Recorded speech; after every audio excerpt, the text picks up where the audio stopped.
Resimen Tank ke-68 Rusia terekam menyerang posisi tentara Ukraina.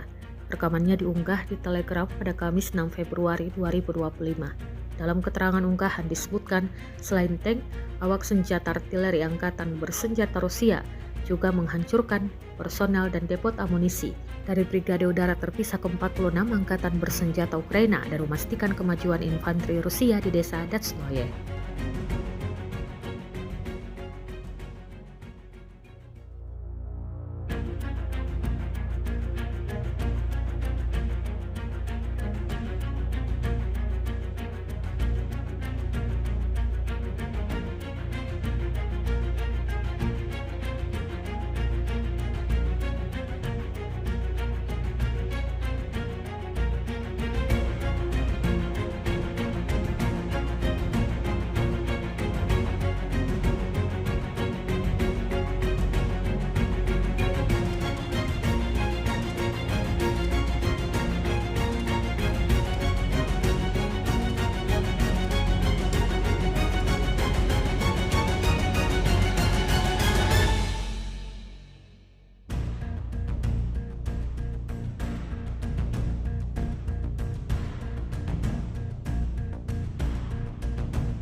Download Tribun X sekarang, menghadirkan lokal menjadi Indonesia.